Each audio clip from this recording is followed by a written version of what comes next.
कृष्णाय वासुदेवाय हरे परमात्मने प्रणतक्लेशनाशाय गोविंदाय नमो नमः। नमस्कार प्रिय बंधुओं, आप सभी का हमारे YouTube चैनल में बहुत बहुत स्वागत है।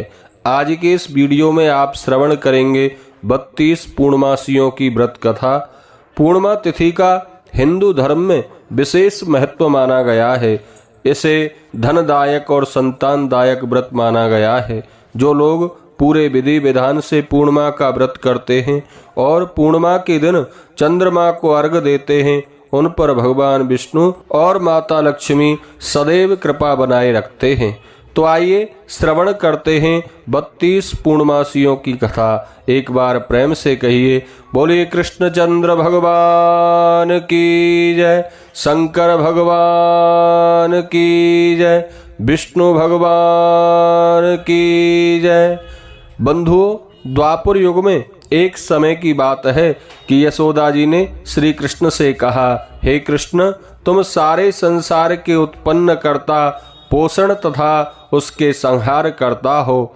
आज कोई ऐसा व्रत मुझसे कहो जिसको करने से मृत्युलोक में स्त्रियों को विधवा होने का भय ना रहे तथा यह व्रत सभी मनुष्यों की मनोकामनाओं को पूर्ण करने वाला हो। श्री कृष्ण कहने लगे, हे माता, तुमने अति सुंदर प्रश्न किया है।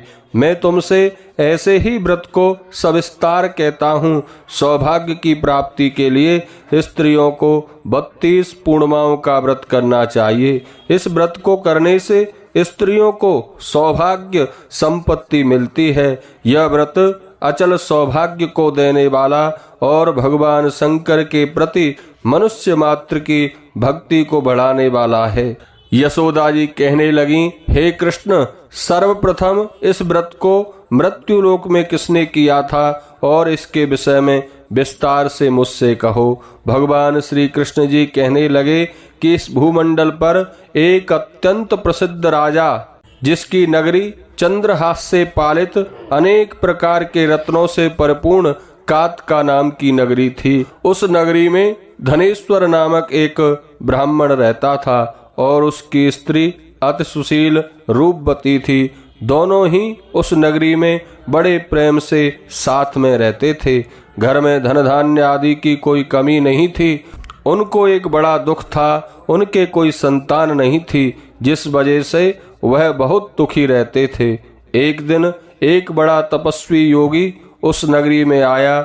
वह योगी बाकी सभी घरों से भिक्षा मांगकर भोजन किया करता था, लेकिन उस ब्राह्मण के घर से भिक्षा नहीं मांगा करता था। एक दिन योगी गंगा किनारे भिक्षा मांगकर प्रेम पूर्वक खा रहा था कि धनेश्वर ने योगी को यह सब करते हुए देख लिया। अपनी भिक्षा के अनादर से दुखी होकर धनेश्वर योगी से बोला, महात्मन, आप सब घरों से भिक्षा लेते हैं, परंतु मेरे घर की भिक्षा कभी नहीं लेते, इसका कारण क्या है? योगी ने कहा कि निसंतान के घर की भीख पतितों के अन्न के तुल्य होती है, और जो पतितों का अन्न खाता है वह भी पतित हो जाता है। चूंकि तुम निसंतान हो, अतः पतित हो जाने के भय से मैं तुम्हारे घर की भिक्षा नहीं लेता हूँ। धनेश्वर यह बात सुनकर अपने मन में बहुत दुखी हुआ और हाथ जोड़कर योगी के पैरों पर गिर पड़ा तथा आर्त भाव से कहने लगा, हे महाराज, यदि ऐसा है तो आप मुझको पुत्र प्राप्ति का उपाय बताइए। आप सर्वज्ञ हैं, मुझ पर अवश्य ही यह कृपा कीजिए। धन की मेरे घर में कोई कमी नहीं है, परंतु मैं पुत्र न होने के कारण अत्यंत दुखी हूँ। आप मेरे इस दुख का हरण करें, आप सामर्थ्यवान हैं। यह सुनकर योगी कहने लगे, हे ब्राह्मण, तुम चंडी की आराधना करो। घर आकर उसने अपनी स्त्री से सब वृतांत कहा और स्वयं तप के निमित्त वन में चला गया। वन में जाकर उसने चंडी की उपासना की और उपवास किया। चंडी ने 16वें दिन उसको स्वप्न में दर्शन दिया और कहा, हे धनेश्वर, जा, तेरे पुत्र होगा, परंतु वह 16 वर्ष की आयु में ही मृत्यु को प्राप्त हो जाएगा। यदि तुम दोनों स्त्री पुरुष 32 पूर्णमासियों का व्रत विधि पूर्वक करोगे तो वह दीर्घ आयु होगा। जितनी तुम्हारी सामर्थ्य हो आटे के दिए बनाकर शिव जी का पूजन करना, परंतु पूर्णमासी को 32 हो जाने चाहिए। प्रातः काल होने पर इस स्थान के समीप ही तुम्हें एक आम का वृक्ष दिखाई देगा। उस पर तुम चढ़कर एक फल तोड़कर शीघ्र अपने घर चले जाना। अपनी स्त्री से सब वृतांत कहना। ऋतु स्नान के पश्चात वह स्वच्छ होकर श्री शंकर जी का ध्यान करके उस फल को खा लेगी। तब भगवान शंकर की कृपा से उसको गर्भ हो जाएगा। जब वह ब्राह्मण प्रातः काल उठा तो उसने उस स्थान के पास ही एक आम का वृक्ष देखा, जिस पर एक अत्यंत सुंदर आम का फल लगा हुआ था। उस ब्राह्मण ने उस आम के वृक्ष पर चढ़कर उस फल को तोड़ने का प्रयत्न किया, परंतु वृक्ष पर कई बार प्रयत्न करने से भी वह ना चढ़ पाया। तब तो उस ब्राह्मण को बहुत चिंता हुई और विघ्नहर्ता श्री गणेश जी की वंदना करने लगा। हे दयानिधे, अपने भक्तों के विघ्नों का नाश करके उनके मंगल कार्य को करने वाले, दुष्टों का नाश करने वाले, रिद्धि सिद्धि के देने वाले, आप मुझ पर कृपा करके इतना बल दें कि मैं अपने मनोरथ को पूर्ण कर सकूं। इस प्रकार गणेश जी की प्रार्थना करने पर उनकी कृपा से धनेश्वर वृक्ष पर चढ़ गया और उसने एक अति सुंदर आम का फल देखा। उसने विचार किया कि जो वरदान से फल मिला था यह वही फल है और कोई फल यहाँ दिखाई नहीं देता।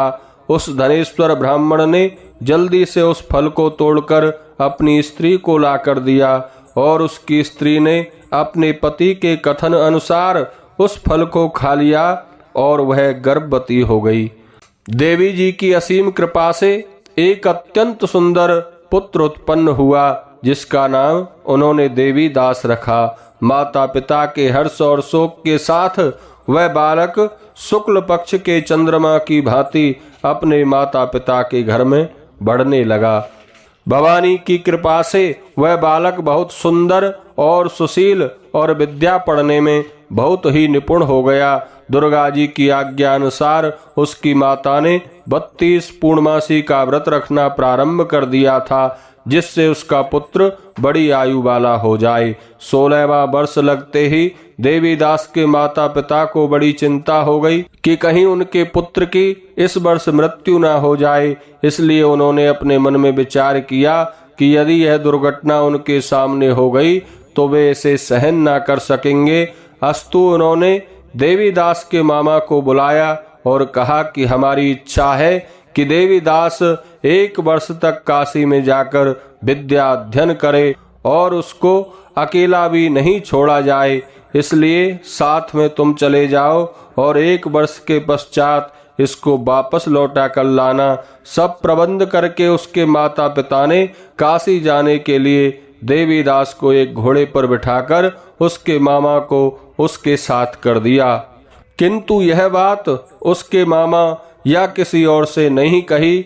धनेश्वर ने सपत्नीक अपने पुत्र की मंगल कामना तथा दीर्घ आयु के लिए भगवती दुर्गा की आराधना और पूर्णमासियों का व्रत करना आरंभ कर दिया। इस प्रकार बराबर 32 पूर्णमासी का व्रत पूरा किया।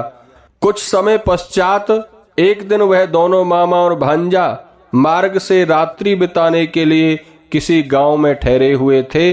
उस दिन वहां उस गांव में एक ब्राह्मण की अत्यंत सुंदर सुशील विदुषी और गुणवती कन्या का विवाह होने वाला था। जिस धर्मशाला के अंदर वर और उसकी बारात ठहरी हुई थी, उसी धर्मशाला में देवीदास और उसके मामा भी ठहरे हुए थे। संयोगवश कन्या को तेल आदि चढ़ाकर मंडप आदि का कृत्य किया गया तो लग्न के समय वर को धनुर्वात आ गया। वर के पिता ने अपने कुटुंबियों से परामर्श करके निश्चय किया कि यह देवीदास मेरे पुत्र जैसा ही सुंदर है, मैं इसके साथ ही लग्न करा दूं और बाद में विवाह के अन्य कार्य मेरे लड़के के साथ हो जाएंगे। ऐसा सोचकर देवीदास के मामा से जाकर बोला कि यदि तुम थोड़ी देर के लिए अपने भांजे को हमें दे दो, जिससे विवाह के लग्न का सब कृत्य सुचारू रूप से हो सके, तब उसका मामा कहने लगा कि जो कुछ भी मधुपर्क आदि कन्यादान के समय वर को मिले वह सब हमें दिया जाए तो मेरा भांजा इस बारात का दूल्हा बन जाएगा। यह बात वर के पिता के द्वारा स्वीकार कर लेने पर उसने अपने भांजे को वर बनने के लिए भेज दिया और उसके साथ सब विवाह कार्य रात्रि में विधि पूर्वक संपन्न हो गया। पत्नी के साथ वह भोजन ना कर सका और अपने मन में सोचने लगा कि ना जाने यह कैसी स्त्री होगी। वह एकांत में सी सोच में गर्म निश्वास छोड़ने तथा उसकी आंखों में आंसू भी आ गए। तब वधू ने पूछा, क्या बात है, आप इतने उदासीन व दुखी क्यों हो रहे हैं? तब उसने सब बातें जो वर के पिता व उसके मामा के बीच में हुई थीं उसको बतला दी। तब कन्या कहने लगी कि यह ब्रह्म विवाह के विपरीत हो रहा है। देव, ब्राह्मण और अग्नि के सामने मैंने आपको ही अपना पति बनाया है, इसलिए आप ही मेरे पति हैं। मैं आपकी पत्नी रहूंगी, किसी अन्य की कदापि नहीं। तब देवीदास ने कहा, ऐसा मत करिए, क्योंकि मेरी आयु बहुत थोड़ी है। मेरे पश्चात आपकी क्या गति होगी, इन बातों को अच्छी तरह विचार कर लो। परंतु वह दृढ़ विचार वाली थी, बोली, जो आपकी गति होगी वही मेरी गति होगी। हे स्वामी, आप उठिए, भोजन करिए, आप निश्चय ही भूखे होंगे। इसके बाद देवीदास और उसकी पत्नी दोनों ने भोजन किया तथा शेष रात्रि वे सोते रहे। प्रातः काल देवीदास ने अपनी पत्नी को 3 नागों से जड़ी हुई एक अंगूठी दी, एक रुमाल दिया और बोला, हे प्रिय, इसे लो और संकेत समझकर स्थिरचित हो जाओ। मेरा मरण और जीवन जानने के लिए एक पुष्प वाटिका बना लो, उसमें सुगंध वाली एक नवमल्लिका लगा लो, जिसको प्रतिदिन जल से सींचा करो और आनंद के साथ खेलो कूदो तथा उत्सव मनाओ। जिस समय और जिस दिन मेरा प्राणांत होगा ये फूल सूख जाएंगे और जब ये फिर से हरे हो जाएं तो जान लेना कि मैं जीवित हूँ। यह बात निश्चय करके समझ लेना, इसमें कोई संशय नहीं है।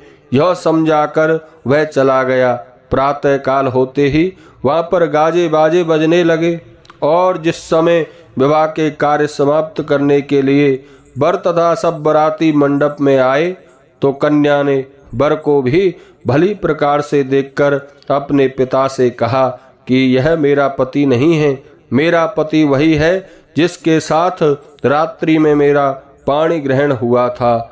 इसके साथ मेरा विवाह नहीं हुआ है। यदि यह वही है तो बताए कि मैंने इसको क्या दिया। मधुपर्क और कन्यादान के समय जो मैंने आभूषण आदि दिए थे उन्हें दिखाए तथा रात में मैंने क्या गुप्त बातें की थीं वह सब सुनाए। पिता ने उसके कथन अनुसार वर को बुलाया। कन्या की यह सब बातें सुनकर वह कहने लगा कि मैं कुछ नहीं जानता। इसके पश्चात लज्जित होकर वह अपना सा मुंह लेकर चला गया और सारी बारात भी अपमानित होकर वहां से लौट गई।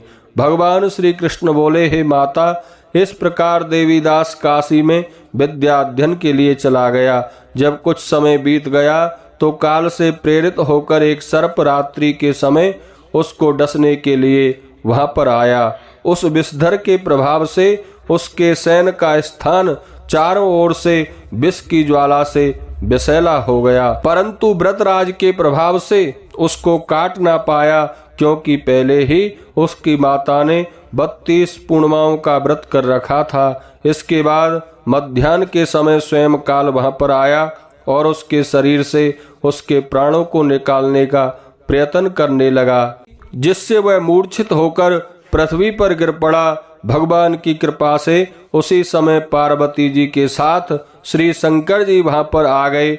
उसको मूर्छित दशा में देखकर पार्वती जी ने भगवान शंकर से प्रार्थना की, हे महाराज, इस बालक की माता ने पहले 32 पूर्णिमाओं का व्रत किया है, जिसके प्रभाव से हे भगवान आप इसको प्राणदान दें। भवानी के कहने पर भक्त वत्सल भगवान श्री शिव जी ने उसको प्राणदान दे दिया। इस व्रत के प्रभाव से काल को भी पीछे हटना पड़ा और देवीदास स्वस्थ होकर बैठ गया। उधर उसकी स्त्री उसके काल की प्रतीक्षा किया करती थी। जब उसने देखा कि उस पुष्प वाटिका में पत्र पुष्प कुछ भी नहीं रहे तो उसको अत्यंत आश्चर्य हुआ, और जब वह दोबारा से हरी भरी हो गई तो वह जान गई कि उसका पति जीवित है। यह देखकर वह बहुत प्रसन्न मन से अपने पिता से कहने लगी, पिताजी, मेरे पति जीवित हैं, आप उनको ढूंढिए। जब 16वां वर्ष व्यतीत हो गया तो देवीदास भी अपने मामा के साथ काशी चल दिया। इधर उसका ससुर उसको ढूंढने के लिए अपने घर से जाने वाला ही था कि वह दोनों मामा भांजा वहां पर आ गए। उसको आया देखकर उसका ससुर बड़ी प्रसन्नता के साथ अपने घर ले आया। उस समय नगर के निवासी भी वहां इकट्ठा हो गए और सबने निश्चय किया कि अवश्य ही इस बालक के साथ इस कन्या का विवाह हुआ था। उस बालक को जब कन्या ने देखा तो पहचान लिया और कहा कि यही मेरा पति है। तदुपरांत सभी कहने लगे कि भला हुआ जो यह आ गया, और सब नगरवासियों ने बड़ा आनंद मनाया। कुछ दिन बाद देवीदास अपनी पत्नी और मामा के साथ अपने ससुर के घर से बहुत सा उपहार आदि लेकर अपने घर के लिए चल दिया। जब वह अपने गांव के निकट आ गया तो कई लोगों ने उसको देखकर उसके माता पिता को पहले ही जाकर खबर दे दी कि तुम्हारा पुत्र देवीदास अपनी पत्नी और मामा के सहित आ रहा है। ऐसा समाचार सुनकर पहले तो उन्हें विश्वास नहीं हुआ, किंतु जब और भी लोगों ने आकर यह बात कही तो उन्हें विश्वास हुआ। देवीदास ने आकर अपने माता पिता के चरणों में अपना सिर रखकर प्रणाम किया और उसकी पत्नी ने भी अपने सास ससुर के चरण स्पर्श किए। माता पिता ने अपने पुत्र और पुत्र वधू को अपने हृदय से लगा लिया और दोनों आंखों से प्रेम आंसू बह चले। अपने पुत्र और पुत्र वधू के आने की खुशी में धनेश्वर ने बड़ा भारी उत्सव किया और ब्राह्मणों को भी बहुत सा दान दक्षिणा दिया। श्री कृष्ण जी कहने लगे कि इस प्रकार हे माता, धनेश्वर 32 पूर्णमासियों के व्रत के प्रभाव से पुत्रवान हो गया। जो भी स्त्रियां इस व्रत को करती हैं वे जन्म जन्मांतर में वैधव्य का दुख नहीं भोगती और सदैव सौभाग्यवती रहती हैं। यह मेरा वचन है, इसमें कोई संदेह नहीं मानना चाहिए। यह व्रत पुत्र पौत्रों को देने वाला तथा संपूर्ण मनोकामनाओं को पूर्ण करने वाला है। 32 पूर्णिमाओं के व्रत करने से व्रती की सब इच्छाएं भगवान शिव की कृपा से पूर्ण हो जाती हैं। बोलिए शंकर भगवान की जय।